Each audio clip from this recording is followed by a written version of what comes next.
আজকের এই বরকতময় জুমার দিনে আমরা এমন একটি সূরা নিয়ে আলোচনা করব যেই সূরাটি আকারে ছোট। কোরআনুল কারীমের মধ্যে ছোট সূরাগুলোর মধ্যে অন্যতম একটি সূরা। ছোট সূরা হচ্ছে তিনটি: সূরাতুল আসর, সূরাতুল কাউসার, সূরাতুল ইখলাস।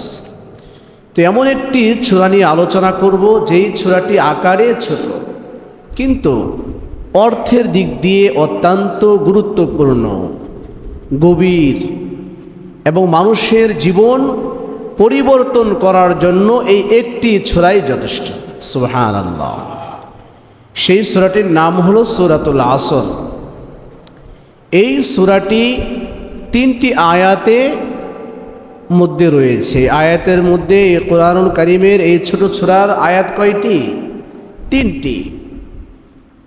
তো মানুষের জীবন সফলতা করার জন্য, মানুষের জীবন সুন্দর করার জন্য, যদি কোনো মানুষ তার দুনিয়ার হায়াতের জিন্দিগিও সুন্দর করতে চায় এবং আখিরাতের পরকালের জীবন যে রয়েছে সেই জীবনও যদি কোনো মানুষ সুন্দর করতে চায় এবং ধ্বংসর থেকে, মানুষের জীবনের ধ্বংস থেকে যদি সে বাঁচতে চায়, তাহলে পরিপূর্ণ নীতিমালা এই সূরার মধ্যে আল্লাহ সুবহানাহু ওয়া তাআলা বান্দার জন্য দিয়েছেন। কোনো মানুষ যদি দুনিয়ার হায়াতের জিন্দিগিও সুন্দর করতে চায় এবং আখিরাতের জিন্দিগিও যদি কোনো মানুষ সুন্দর করতে চায়, তাহলে পূর্ণ নীতিমালা আল্লাহ সুবহানাহু ওয়া তাআলা এই ছোট সূরার মধ্যে আল্লাহ তাআলা তার বান্দাকে দিয়েছেন। সুবহানাল্লাহ। তো এই সূরার আরেকটি বৈশিষ্ট্য হলো, এই সূরা যখন নাজিল হয়, নাজিল হওয়ার পরে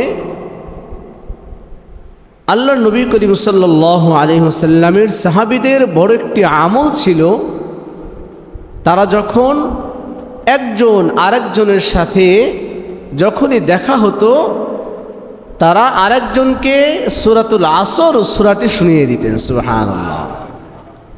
সূরাতুল আসর আল্লাহর নবীর কোনো সাহাবীর সাথে আরেক সাহাবীর ধরেন দেখা হয়েছে, হযরত আবু বকর রাদিয়াল্লাহু তাআলা আনহুর সাথে ওমর রাদিয়াল্লাহু তাআলা আনহুর দেখা হয়েছে, কিন্তু আবু হুরায়রা রাদিয়াল্লাহু তাআলা আনহুর সাথে হযরত আনাস রাদিয়াল্লাহু তাআলা আনহুর দেখা হয়েছে। একজন সাহাবী আরেকজন সাহাবীর সাথে যখনই দেখা হতেন, তখনই তারা আরেক ভাইকে, আরেক সাহাবীকে সূরাতুল আসর শুনিয়ে দিতেন। সুবহানাল্লাহ। ইমাম শাফি রহমতুল্লাহি আলাইহি তিনি বলেন, মানুষের জীবন যদি সুন্দর করতে চায়, তাহলে এই একটি সূরাই মানুষের জীবন সুন্দর করার জন্য, মানুষের জীবন পরিবর্তন করার জন্য এই সূরাতুল আসর যে রয়েছে এটি হচ্ছে যথেষ্ট হয়ে যাবে। সুবহানাল্লাহ। ইমাম শাফি রহমতুল্লাহি আলাইহি বলেন যে এই আসর আল্লাহ সুবহানাহু ওয়া তাআলা এই ছোট একটি সূরার মধ্যে এমন মেসেজ বান্দাকে দিয়েছেন, বান্দা যদি এটা পরিপূর্ণভাবে এই সূরার উপর আমল করে, ওই মানুষটার দুনিয়ার হায়াতের জিন্দিগিও সুন্দর হয়ে যাবে, আখিরাতের জিন্দিগিও বান্দার জন্য সুন্দর হয়ে যাবে। সম্মানিত মুসল্লিগণ, আমরা দুনিয়ার কাজে এত ব্যস্ত হয়ে পড়েছি যে আমাদের জীবনের মূল উদ্দেশ্য কি, আমাদের লক্ষ্য উদ্দেশ্য কি এবং সময়ের মূল্য কি, এই সংক্ষিপ্ত সফরে আল্লাহ সুবহানাহু ওয়া তাআলা সূরাতুল আসর আমাদের জন্য দিয়েছেন, স্মরণ করিয়ে দিয়েছেন। বান্দার জীবন হলো মহামূল্যবান একটি জীবন। এই জীবনকে সুন্দর করার জন্য বান্দার জীবনের সবচাইতে গুরুত্বপূর্ণ বিষয় হলো বান্দার সময়কে মূল্যায়ন করা। কিকে মূল্যায়ন করা? সময়কে মূল্যায়ন করা। এই সময়কে কোনো মানুষ যদি মূল্যায়ন করে, ওই মানুষটা সফল হয়ে যাবে। আর এই সময়ের কে যদি কেউ ব্যর্থতার মধ্যে কাটিয়ে দেয়, অযথা অবহেলার মধ্যে কোনো মানুষ যদি তার হায়াতের যে জিন্দিগিতে যে সময়গুলো রয়েছে সেই সময়গুলোতে সে যদি কাটিয়ে দেয় তাহলে তার দুনিয়াও বরবাদ হয়ে যাবে, তার আখিরাতও বরবাদ হয়ে যাবে। নাউজুবিল্লাহ।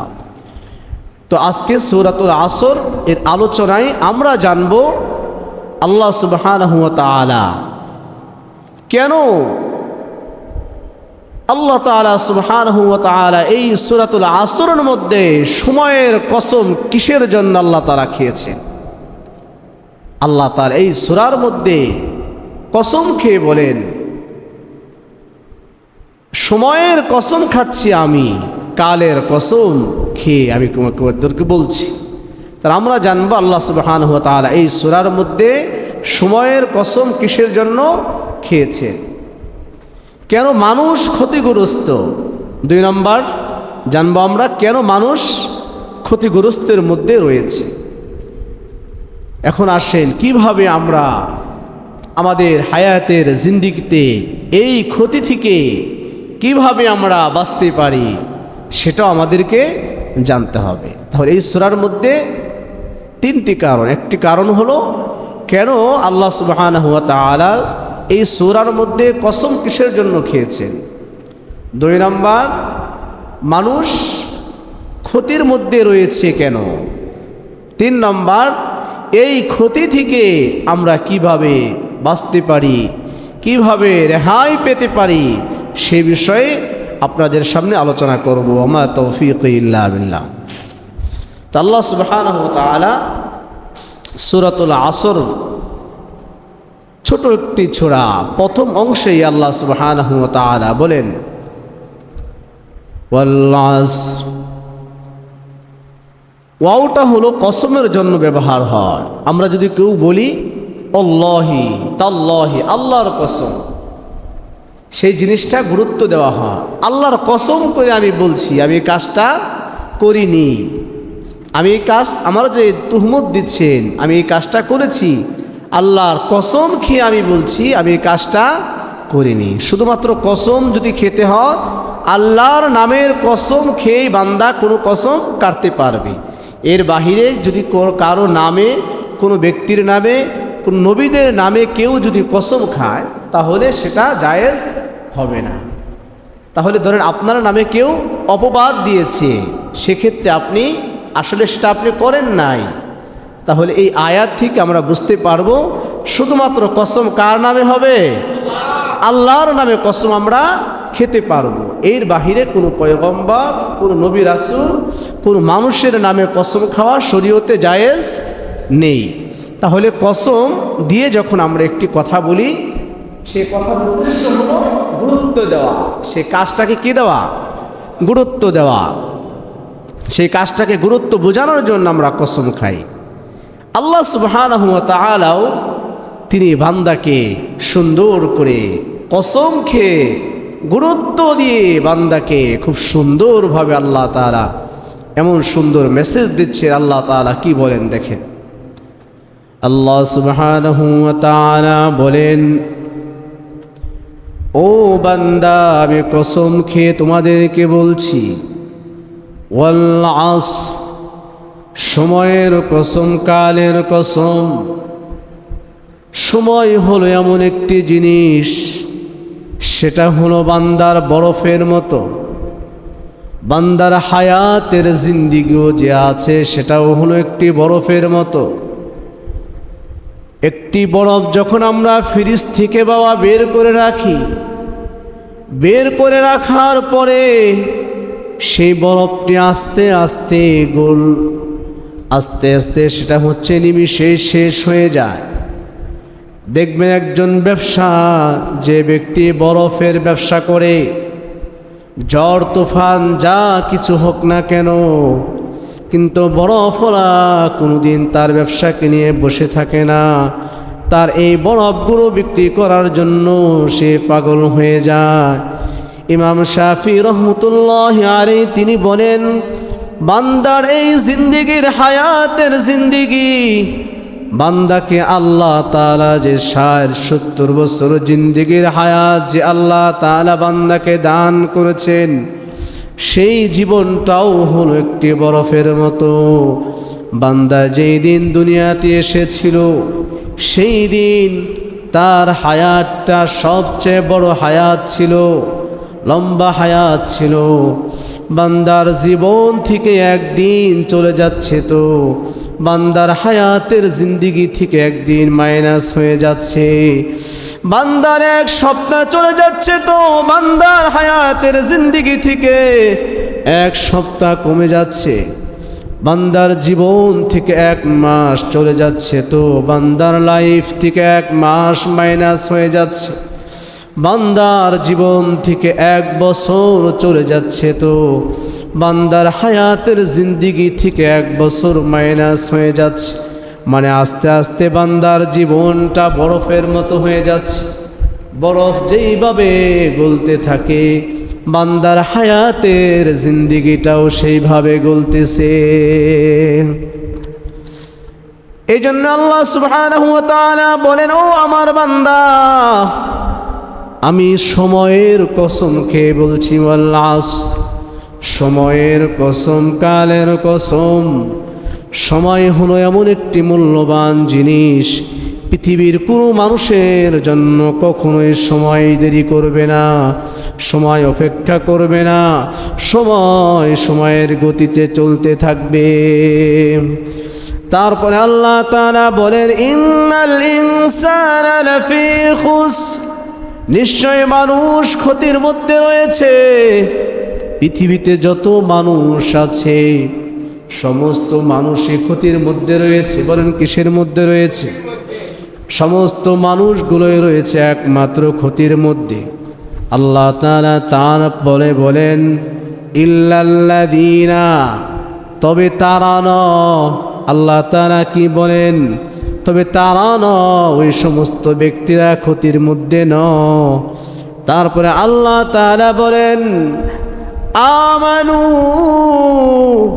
ওই সমস্ত বান্দারা ক্ষতির মধ্যে নেই যারা আমার উপর ঈমান এনেছে। সুবহানাল্লাহ বলেন। তাহলে আল্লাহ তাআলা প্রথমে বললেন সমস্ত মানুষই রয়েছে ক্ষতির মধ্যে। তারপর ইল্লাল্লাযীনা, তবে তারা নয়, আমানু, যারা আল্লাহ তাআলার উপর ঈমান এনেছে তারা ক্ষতির মধ্যে নেই। তারপরে কি বলেন দেখেন। তাহলে বাবা আল্লাহ তাআলা বলেন, ইল্লাল্লাযীনা আমানু, তবে তারা ক্ষতির মধ্যে নয়, তারা ক্ষতিগ্রস্ত ব্যক্তিদের মধ্যে অন্তর্ভুক্ত হবে না যারা আমার উপর ঈমান আনবে। কার উপর ঈমান আনবে? ইল্লাল্লাযীনা আমানু, যারা আল্লাহ তাআলার উপর ঈমান আনবে। ওয়া আমিলুস সলিহাত, যারা সৎ কর্ম করবে, ভালো কাজ যারা করবে।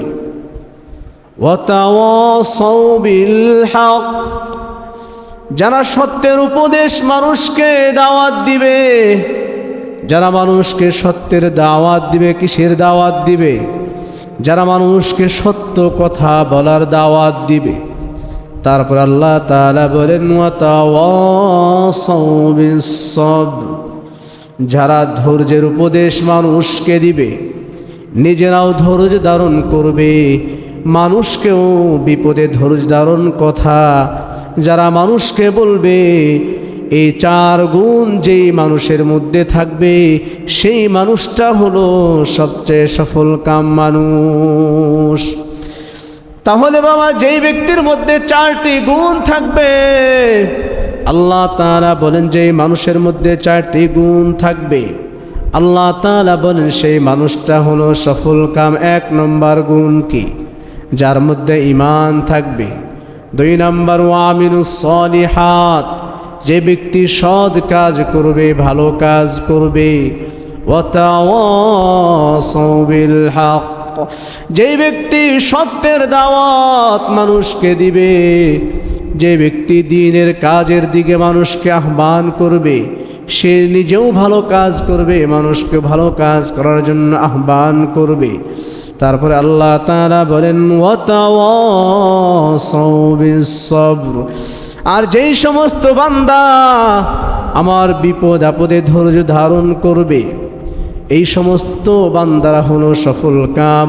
এই 4 শ্রেণীর মানুষকে আমি জান্নাত দান করব। এই 4 প্রকারের মানুষ, এই 4 গুণ যেই মানুষ, যেই বান্দার মধ্যে থাকবে, সেই বান্দার কোনো টেনশন নাই। তার হায়াতের জিন্দিগি শেষ হয়ে যাবে, সে আস্তে আস্তে মৃত্যুর সাথে পাঞ্জা লড়বে। সে কবরে চলে যাওয়ার সাথে সাথে আমি ওই ব্যক্তিকে জান্নাত দান করব। তাহলে বাবা 1 নম্বরে কি? আল ঈমান, ঈমান আনা, আল্লাহ তাআলার উপর ঈমান আনা, আল্লাহ তাআলার ফেরেশতাদের উপর ঈমান আনা, সমস্ত পয়গম্বর নবী রাসূল যারা আছেন তাদের উপর ঈমান আনা, 7টি বিষয়ের উপর ঈমান আনা। আল্লাহ তাআলা বলেন, আমানতু বিল্লাহি ওয়া মালাইকাতিহি ওয়া কুতুবিহি ওয়া রুসুলিহি ওয়াল ইয়াউমিল আখির ওয়াল কদরি খায়রিহি ওয়া শাররিহি মিনাল্লাহি তাআলা ওয়াল বা'সি বা'দাল মাউত। এই 7টি বিষয়ের উপর ঈমান আনা। রাসূলুল্লাহ সাল্লাল্লাহু আলাইহি ওয়াসাল্লাম তার উম্মতদেরকে বলেন, আল ঈমানু বিদ'উন ওয়া সাব'উনা শু'বা, ঈমানের 70টি শাখা প্রশাখা রয়েছে। তাহলে 1 নম্বর হলো বাবা ঈমান আনা। 2 নম্বর আল আমালুস সালিহ, সৎ কর্ম করা, ভালো কাজ করা, নামাজ পড়া, রোজা রাখা, হজ আদায় করা, যাকাত প্রদান করা, সমস্ত ভালো কাজগুলো করা। আল্লাহ তাআলা বলেন, বান্দা যখন ভালো কাজ করবে, ইন্নাল্লাযীনা আমানু ওয়া আমিলুস সালিহাত কানাত লাহুম জান্নাতুল ফিরদাউসি নুজুলা। বান্দা যখন আমার উপর ঈমান আনবে, সৎ কর্ম করবে, ভালো কর্ম করবে, নামাজ পড়বে, রোজা রাখবে, হজ ফরজ হলে হজ আদায় করবে, যাকাত ফরজ হলে যাকাত আদায় করবে, সব ভালো আমলগুলো যখন বান্দা করবে, বান্দাকে আমি জান্নাতুল ফিরদাউস দান করব। তারপরে আল্লাহ তাআলা বলেন, ওয়া তাওয়াসাউ বিল হক, যারা সত্যের উপর থাকবে, যারা সত্যের দাওয়াত দিবে, মানুষকে সত্যের পথে মানুষকে যারা ডাকবে, আল্লাহ নবী করিম সাল্লাল্লাহু আলাইহি ওয়াসাল্লাম বলেন, বাল্লিগু আন্নি ওয়ালাউ আয়া, একটি আয়াত হলেও তোমরা অপরের নিকট পৌঁছিয়ে দাও। আমার একটি আয়াত যদি তোমরা জানো, তাহলে অপর মুসলমানের নিকট তোমরা পৌঁছিয়ে দাও। তাহলে বাবা 4 নম্বর হলো ওয়া তাওয়াসাউ বিস সবর, সব সময় বিপদ আপদে ধৈর্য ধারণ করা। আল্লাহ তাআলার তরফ থেকে যে কোনো সময় বালা মুসিবত চলে আসতে পারে, এই বালা মুসিবত আসলে কিসের ধৈর্য ধারণ করতে হবে? আল্লাহ তাআলার ধৈর্য ধারণ করতে হবে। বিপদে আল্লাহ তাআলার উপর ধৈর্য ধারণ করতে হবে। ইবাদত বন্দিগিতেও আল্লাহ তাআলার উপর ধৈর্য ধারণ করতে হবে। গুনাহ থেকে বাঁচতে ধৈর্য ধারণ করতে হবে। বান্দা যদি এই কাজগুলো করে, আল্লাহ তাআলা বলেন, ইন্নাল্লাহা মা'আস সাবিরিন, নিশ্চয় যারা ধৈর্যশীল যারা হবে, ধৈর্যশীল বান্দা যারা থাকবে, আমি তাদের সাথে আছি। যেই সমস্ত বান্দারা বিপদে পড়ে যাবে, আমাকে ভুলবে না। বিপদ দেওয়ার মালিককে, আরো জোরে বলেন, বিপদ দেওয়ার মালিককে, সব কিছু করার মালিককে, সব কিছু করার মালিক হচ্ছে আল্লাহ তাআলা। আল্লাহ তাআলা বলেন, বান্দা যখন বিপদে ধৈর্য ধারণ করবে, বান্দাকে আমি জান্নাত দান করব। আর বান্দা যখন বিপদে আমাকে সাহায্য চাবে, আমার সাহায্য চাবে, আমাকে বলবে, হে আল্লাহ, বিপদ দেওয়ার মালিক তুমি, আবার বিপদ থেকে রক্ষা করার মালিক তুমি। আল্লাহ তাআলা বলেন, তখন আমি বান্দার সাথী হয়ে যাই। আল্লাহ তাআলা বলেন, ইন্নাল্লাহা মা'আস সাবিরিন, যারা বিপদ আপদে ধৈর্য ধারণ করবে, ওই বান্দার সাথে আমি হয়ে যাই, তখন আমি বান্দার বন্ধু হয়ে যাই। তাহলে আল্লাহ তাআলা এই সূরার মধ্যে বলেন এই চারটি বান্দা যখন আমল করবে, এই চারটি গুণ যেই বান্দার মধ্যে থাকবে, সেই বান্দার হায়াতের জিন্দেগি শেষ হয়ে যাওয়ার পরেও তার কোনো টেনশন থাকবে না। সে যখন মারা যাবে, মারা যাওয়ার সাথে সাথে আমি ওই ব্যক্তিকে জান্নাত দান করব। তাহলে আল্লাহ তাআলা বলেন ইন্নাল ইনসানা লাফি খুসর, সমস্ত মানুষ রয়েছে ক্ষতিগ্রস্তের মধ্যে। তারপরে আল্লাহ তাআলা বলেন ইল্লাল্লাযীনা আমানু, তবে তারা নয় যারা আমার উপর ঈমান আনবে, ওয়া আমিলুস সলিহাত, সৎকর্ম করবে, যারা নাকি ভালো কাজগুলো করবে, আল্লাহ তাআলার হুকুম মানবে, নবী করিম সাল্লাল্লাহু আলাইহি ওয়াসাল্লামের সুন্নত তরিকায় যারা জীবনকে পরিচালিত করবে। 3 নম্বর হলো যারা সৎ কাজের আদেশ করবে, মানুষকে ভালো কাজের দিকে আহ্বান করবে। 4 নম্বর হলো বিপদ আপদে যারা ধৈর্য ধারণ করবে, আল্লাহ তাআলা বলেন তাদের কোনো টেনশন নাই, তারা কোনো পেরেশানিতে থাকবে না। মারা যাওয়ার সাথে সাথে আমি এই বান্দাকে জান্নাত দান করব। রাসূলুল্লাহ সাল্লাল্লাহু আলাইহি ওয়াসাল্লাম বলেন عن ابن عباس رضي الله تعالى عنه قال قال رسول الله صلى الله عليه وسلم اغتنم خمسا قبل خمس। 5টি জিনিস এমন আছে, 5টি জিনিস আসার আগে তোমরা এই 5টি জিনিসকে মূল্যায়ন করো। বলেন কয়টি জিনিস? আল্লাহ নবী করিম সাল্লাল্লাহু আলাইহি ওয়াসাল্লাম বলেন ও আমার উম্মত, 5টি জিনিস আসার আগে তোমরা এই 5টি জিনিসকে মূল্যায়ন করো। 1 নম্বর হলো শাবাবাকা ক্বাবলা হারামিক, তুমি তোমার যৌবনকালকে বার্ধক্য আসার আগে মূল্যায়ন করো। তুমি তোমার যৌবনকাল যে আল্লাহ তাআলা দিয়েছেন, যৌবনকালকে দিয়েছেন। আল্লাহ নবী বলেন যে তুমি তোমার যৌবনকালকে বার্ধক্য হয়ে যাওয়ার আগে, বার্ধক্য আসার আগে, বুড়া হয়ে যাওয়ার আগে তুমি তোমার এই যৌবনকালকে মূল্যায়ন করো। কারণ হচ্ছে যৌবনকালে যারা ইবাদত বন্দেগী করবে বাবা, যখন সে বুড়া হয়ে যাবে, মসজিদে আসতে পারবে না, ফেরেশতারা যৌবনকালে যে ইবাদত বন্দেগী করেছিল, ফেরেশতারা তার আমলনামার মধ্যে সেই সওয়াব লিখতে থাকবে। তাহলে 1 নম্বর কি 5টি জিনিসকে 5টি জিনিস আসার আগে মূল্যায়ন করো। 1 নম্বর আল্লাহ নবী বলেন যে শাবাবাকা শাবাবাকা ক্বাবলা হারামিক, তুমি তোমার যৌবনকালকে বার্ধক্য আসার আগে মূল্যায়ন করো।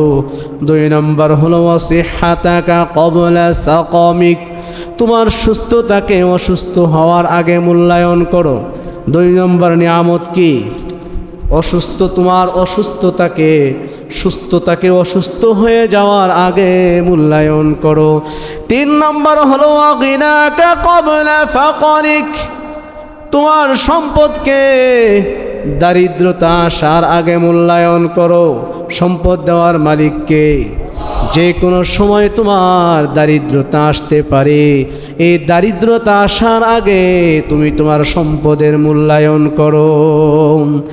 4 নম্বর রাসূলুল্লাহ সাল্লাল্লাহু আলাইহি ওয়াসাল্লাম বলেন ওয়া ফারাগাকা ক্বাবলা শুগুলিক, তুমি তোমার অবসর সময়কে, তুমি তোমার অবসর সময়কে ব্যস্ততা আসার আগে মূল্যায়ন করো। অযথা চায়ের দোকানে বসে বসে আড্ডা দিচ্ছ, অযথা টেলিভিশনের সামনে টেলিভিশন দেখছো, এই যে অযথা সময় তুমি নষ্ট করছো, যে কোনো সময় তোমার ব্যস্ততা চলে আসতে পারে। তুমি তোমার বন্ধু মহল যারা আছে তাদের সাথে অযথা গল্প গুজবের মধ্যে কাটাচ্ছ। আল্লাহর নবী বলেন যে ওয়া ফারাগাকা ক্বাবলা শুগুলিক, তুমি তোমার অবসর সময়কে, ব্যস্ততা আসার আগে তুমি এই সময়কে মূল্যায়ন করো। 5 নম্বর আল্লাহ নবী বলেন যে ওয়া হায়াতাকা ক্বাবলা মাউতিক, তুমি তোমার হায়াতের জিন্দেগিকে, তুমি তোমার এই জীবনটাকে, যেই এত সুন্দর জীবন আল্লাহ তাআলা তোমাকে দান করলেন, তোমার মরণ আসার আগে তুমি তোমার এই হায়াতকে মূল্যায়ন করো। আল্লাহ তাআলা তোমাকে হায়াত কিসের জন্য দিয়েছেন? শুধু কি দুনিয়া অর্জন করার জন্য দিয়েছেন নাকি বাবা? না না, দুনিয়া অর্জন করতে হবে, দুনিয়ার সব কিছু করতে হবে, কিন্তু দুনিয়ার সুন্দরের পাশাপাশি আল্লাহর নবী বলেন যে তোমার আখিরাতটাও সুন্দর করতে হবে। তুমি তোমার হায়াতের জিন্দেগিকে তুমি মূল্যায়ন করো, তুমি তোমার জীবনকে কদরদারি করো। যেই জীবন আল্লাহ তাআলা দিলেন, এই জীবন একদিন কিন্তু বাবা শেষ হয়ে যাবে। তোমার মৃত্যু আসার আগে, তোমার মরণ আসার আগে তুমি তোমার এই হায়াতের জিন্দেগিকে মূল্যায়ন করো। তাহলে বাবা আল্লাহর নবী কয়টি জিনিসকে বললেন? আল্লাহর নবী করিম সাল্লাল্লাহু আলাইহি ওয়াসাল্লাম বলেন, তোমরা 5টি জিনিস আসার আগে 5টি জিনিসকে তোমরা মূল্যায়ন করো। তোমার যৌবনকালকে বার্ধক্য আশা করো, তোমার সুস্থতাকে মূল্যায়ন করো অসুস্থ হওয়ার আগে, তোমার সম্পদকে মূল্যায়ন করো দারিদ্রতা আসার আগে। 4 নম্বর, তোমার অবসর সময়কে মূল্যায়ন করো ব্যস্ততা আসার আগে। 5 নম্বর, তুমি তোমার জীবনকে মূল্যায়ন করো মরণ আসার আগে। তুমি তোমার জীবনকে কি করতে হবে? আমার আপনার হায়াতের জিন্দেগিকে মূল্যায়ন করতে হবে মরণ আসার আগে। আল্লাহ নবী করিম সাল্লাল্লাহু আলাইহি ওয়াসাল্লাম বলেন, এই 5টি জিনিস আসার আগে আমার কোনো উম্মত যদি এই 5টি জিনিসকে মূল্যায়ন করে, আমার এই উম্মতকে আল্লাহ তাআলা জান্নাত দান করবে। عن ابن عباس رضي الله تعالى عنه قال قال رسول الله صلى الله عليه وسلم ইবনে আব্বাস রাদিয়াল্লাহু তাআলা আনহু বলেন, নি'মাতানি মাগবুনুন ফীহিমা কাসীরুম মিনান নাস, 2টি জিনিস এমন আছে যেগুলোর ব্যাপারে অনেক মানুষ উদাসীন। কয়টি জিনিস? 2টি জিনিস এমন আছে যেগুলোর ব্যাপারে মানুষ উদাসীন। এই 2টাকে নিয়ামত মনে করে না, গনিমত মনে করে না, আল্লাহ তাআলার নিয়ামতের শুকরিয়া আদায় করে না। আল্লাহ নবী করিম সাল্লাল্লাহু আলাইহি ওয়াসাল্লাম বলেন, 1 নম্বর হলো as-সিহহাতু, সুস্থতাকে আমার উম্মত মূল্যায়ন করে না। যখন সে সুস্থ থাকে তখন আল্লাহ তাআলার কুদরতি পায়ে সিজদা করে না, মসজিদে আসে না, নামাজ পড়ে না, আল্লাহ তাআলাকে ভুলে থাকে। আর আমার কোনো উম্মতকে যখন আল্লাহ তাআলা রোগ বিধি দেয় তখন আল্লাহ তাআলাকে ডাকতে থাকে, কিন্তু তখন যদি আমার উম্মত আল্লাহ তাআলাকে ডাকে সেই ডাক আল্লাহ তাআলা শুনেন না। তাহলে বাবা আল্লাহ নবী করিম সাল্লাল্লাহু আলাইহি ওয়াসাল্লাম বলেন, সুস্থ অবস্থায় আমার কোন উম্মত যদি আল্লাহ তাআলাকে ডাকে, সে যখন অসুস্থ হয়ে যাবে তখন যখন আল্লাহ তাআলাকে ডাকবেন সেই ডাক আল্লাহ তাআলা শুনবেন। আর সুস্থ অবস্থায় কোনো মানুষ যদি আল্লাহ তাআলার ইবাদত বন্দেগী না করে, সে যদি অসুস্থ হয়ে যায়, হাসপাতালের মধ্যে শুয়ে আছে, তখন তাসবিহ গুনে যা কিছু করে তখন কিন্তু বাবা কাজ হবে না। এই জন্য আল্লাহ নবী বলেন যে as-সিহহাতু, as-সিহহাতু, সুস্থতাকে তোমরা মূল্যায়ন করো। 2 নম্বর হলো আল-ফারাগ, অবসর সময়কে তোমরা অবহেলায় কাটাও, গল্প গুজবের মধ্যে তোমরা সময়কে কাটাও। তুমি যদি একবার সুবহানাল্লাহ বলো তাহলে তোমার জান্নাতের মধ্যে একটি বাগান হয়ে যাবে, জান্নাতের মধ্যে একটি ফল গাছ হয়ে যাবে। যার যত আমল বেশি হবে তার জান্নাতটাও তত বেশি হবে। দুনিয়াতে যার সম্পদ বেশি, যার সম্পদ বেশি তার গাড়ি বাড়ি টাকা পয়সা বেশি। দুনিয়া বুঝি, কিন্তু আমরা সবাই দুনিয়া ঠিকই বুঝি, কিন্তু আখিরাত বোঝার চেষ্টা করি না। দুনিয়া বুঝি কিভাবে অফিসে চাকরি করি, আবার পার্ট টাইম হিসেবে যদি আমি আরও সময় দিতে পারি তাহলে আরও 15,000 20,000 টাকা আমার ইনকাম হবে, সেটা বুঝি। কিন্তু এটা বুঝি না যে 5 ওয়াক্ত নামাজ পড়লে আল্লাহ তাআলা তো জান্নাত দিবেনই, তার পাশাপাশি যদি আরও আমল করি তাহলে তো আমার আমলের বিনিময়ে আল্লাহ তাআলা জান্নাত দান করবে। দুনিয়া চলবে টাকার মাধ্যমে। দুনিয়া চলে কিসের মাধ্যমে? আপনার টাকা আছে, আপনার দাম আছে, সবার কাছে দাম আছে, পরিবার আত্মীয় স্বজন যারা আছে, স্ত্রী, ঘরের আপনজন, যে কাছের মানুষ, তার কাছেও আপনার টাকা নাই, আপনার মূল্য নেই। বন্ধুর কাছে দাম আছে তো কতক্ষণ পর্যন্ত? যতক্ষণ পর্যন্ত বন্ধুকে আপনি টাকা ধার দিতে পারবেন, টাকা পয়সা দিতে পারবেন। যে সমাজের মানুষের কাছেও আপনার দাম ততক্ষণ পর্যন্ত আছে যতক্ষণ পর্যন্ত আপনি সমাজের জন্য কোনো কিছু করতে পারবেন। কিন্তু দুনিয়া চলে যেভাবে, টাকার বিনিময়ে, টাকা ছাড়া মানুষ দুনিয়াতে চলতে পারবে না। আখিরাতটাও বাবা উল্টা হয়ে যাবে। আখিরাত কিন্তু কোনো টাকার বিনিময়ে চলবে না। আখিরাত বান্দা যদি চলতে চায় তাহলে তার আমল দিয়ে বান্দাকে চলতে হবে। কি দিয়ে চলতে হবে? আর আওয়াজ করে বলেন, কিসের বিনিময়ে চলতে হবে জান্নাতে? আখিরাতে বান্দাকে চলতে হবে আমলের বিনিময়ে। যার আমল যত সুন্দর হবে সে একজন রিক্সাওয়ালা হতে পারে, সে একজন দিন মজুর হতে পারে, সে চতুর্থ শ্রেণীর কর্মকর্তা হতে পারে, সে তৃতীয় শ্রেণীর কর্মচারী হতে পারে। কিন্তু সে যদি তার আমলটাকে সুন্দর করে নিয়ে আল্লাহ তাআলার কাছে যেতে পারে, সে বড়লোকের ৫,০০০ বছর আগে সে জান্নাতে চলে যাবে। সুবহানাল্লাহ। কয় হাজার বছর আগে?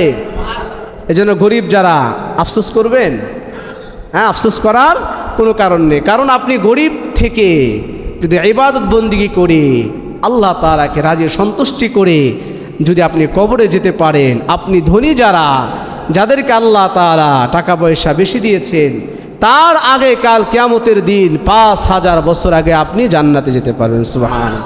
কয় হাজার বছর আগে?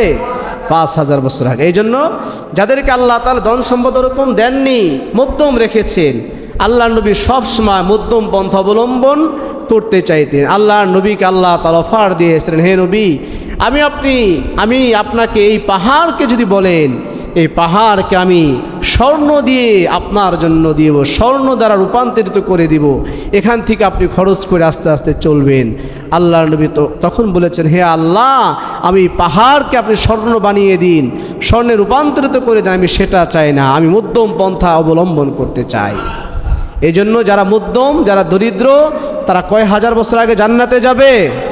৫,০০০ বছর আগে জান্নাতে যাবে। আখিরাতের একদিন দুনিয়ার ১,০০০ দিন। দুনিয়ার কয় দিন? তাহলে ক্যালকুলেশন করেন, হিসাব করবেন, কয় হাজার বছর আগে ধনীদের আগে দরিদ্র যারা, গরিব যারা, তারা আল্লাহ পাকের জান্নাতে চলে যাবে। এই জন্য মধ্যম পন্থা অবলম্বন করা। রাসূলুল্লাহ সাল্লাল্লাহু আলাইহি ওয়াসাল্লাম বলেন, সময় সম্পর্কে আমার উম্মতকে প্রশ্ন করা হবে। সময় সম্পর্কে? কি সম্পর্কে? সময় সম্পর্কে আমার উম্মতকে আল্লাহ তাআলা প্রশ্ন করবেন। হযরত তিরমিজি হাদিসের মধ্যে আসছে ২৪১৭ নম্বর হাদিস। عن أبي برزة الأسلمي رضي الله تعالى عنه قال قال رسول الله صلى الله عليه وسلم لا تزول قدم عبد يوم القيامة حتى يسأل عن 40। রাসূলুল্লাহ সাল্লাল্লাহু আলাইহি ওয়াসাল্লাম বলেন, কাল কিয়ামতের দিন কোনো মানুষ তার পা সরাতে পারবে না, এক পা সামনের দিকে অগ্রসর করতে পারবে না। কয় পা? সমস্ত মানুষ ইয়া নাফসি ইয়া নাফসি পড়তে থাকবে বাবা। কোনো মানুষের কদম সামনের দিকে আগাতে পারবে না। হাত্তা ইউসআলু আন 40, 4টি প্রশ্নের উত্তর না দেওয়া পর্যন্ত আমার কোনো উম্মত এক পা অগ্রসর হতে পারবে না। বলেন কয়টি প্রশ্ন? 4টি প্রশ্ন সবাইকে করা হবে। সে দরিদ্র হলেও তাকে করা হবে, সে গরিব হলেও তাকে করা হবে, সে ধনী হলেও তাকে 4টি প্রশ্ন করা হবে। আল্লাহ নবী বলেন, এই 4টি প্রশ্ন উত্তর না দেওয়া পর্যন্ত পৃথিবীর কোনো মানুষ এক কদমও সামনে চলতে পারবে না। আল্লাহ নবী করিম সাল্লাল্লাহু আলাইহি ওয়াসাল্লাম বলেন, আন উমরিহি ফিমা আফনাহু। ও আমার উম্মত, আল্লাহ তাআলা প্রথম প্রশ্ন করবেন, তুমি তোমার এই মহামূল্যবান জীবনটাকে তুমি কোন পথে ব্যয় করেছো? তাহলে বাবা 1 নম্বর প্রশ্ন কি? আন উমরিহি ফিমা আফনাহু, তুমি তোমার এই মহামূল্যবান জীবনটাকে কোন পথে ব্যয় করেছো? ওয়ান ইলমিহি মাযা আমিলা বিহি, যে ইলম তুমি শিখেছো সেই ইলমের উপর তুমি আমল করেছো কিনা? তুমি জুমার নামাজে বয়ান শুনেছো, সেই বয়ানের উপর তুমি আমল করেছো কিনা? কোন ইমাম সাহেবের কাছে তুমি মাসআলা জিজ্ঞেস করেছো কিনা? তোমার তো এগুলো জানা ফরজ ছিল, এগুলো জানার পরে তুমি এগুলোর উপর আমল করেছো কিনা? 2 নম্বর প্রশ্ন। 3 নম্বর প্রশ্ন, আল্লাহর নবী বলেন যে ওয়ান মালিহি মিন আইনা ইকতাসাবাহু ওয়া ফীমা আনফাকাহু, তোমার সম্পদ কিভাবে তুমি উপার্জন করেছো?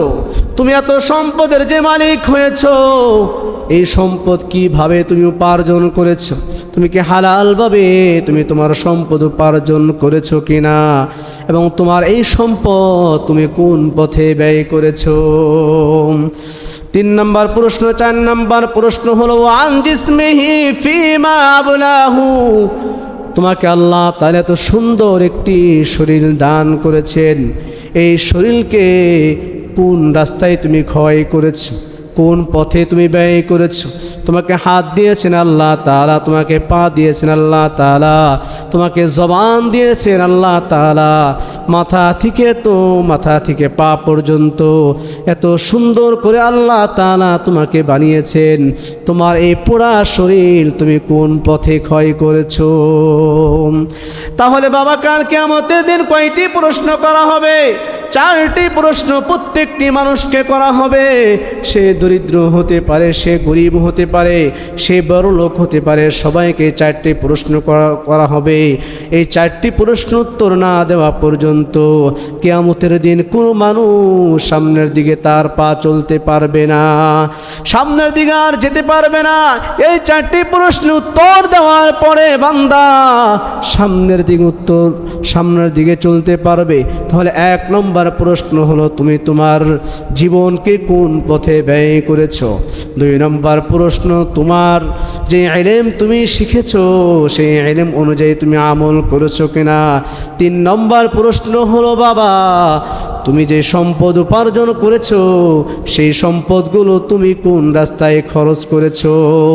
তুমি কি গানের জন্য খরচ করেছো, নাকি অন্য কিছুর জন্য খরচ করেছো, না ইসলামের জন্য খরচ করেছো?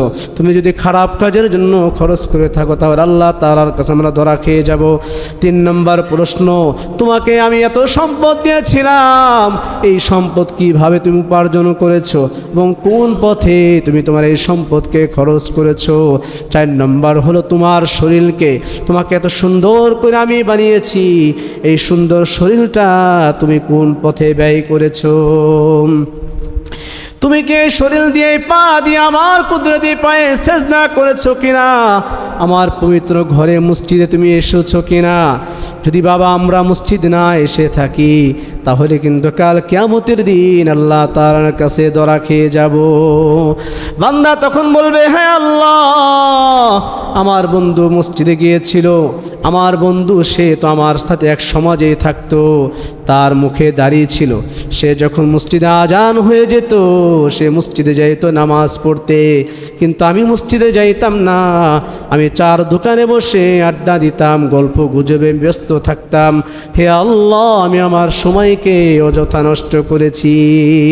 তখন আল্লাহ তাআলা ফেরেশতাকে বলবেন, না অরুণ হামিয়া, ও আমার ফেরেশতা তোমরা আসো, এই ব্যক্তিকে উপর করে তার মাথাটাকে নিচের দিকে দিয়ে পা 2টাকে উপর দিকে দিয়ে এই ব্যক্তিকে লাথি মারতে মারতে জাহান্নামের মধ্যে নিক্ষেপ করো। নাউজুবিল্লাহ বলেন, আরো জোরে নাউজুবিল্লাহ বলেন।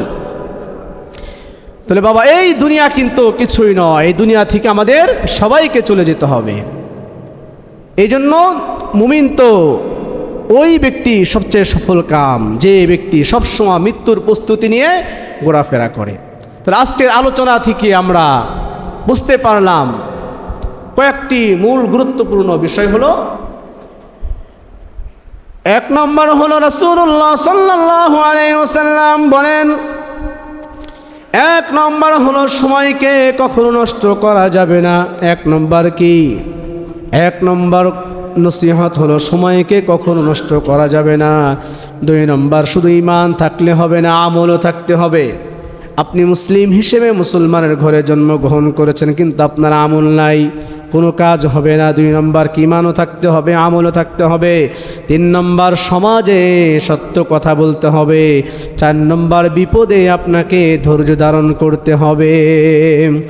রাসূলুল্লাহ সাল্লাল্লাহু আলাইহি ওয়াসাল্লাম বলেন, এই সূরাতুল আসর উপর আমার কোনো বান্দা যদি, আমার কোনো উম্মত যদি আমল করে, তাহলে এই আমলগুলো করতে হবে।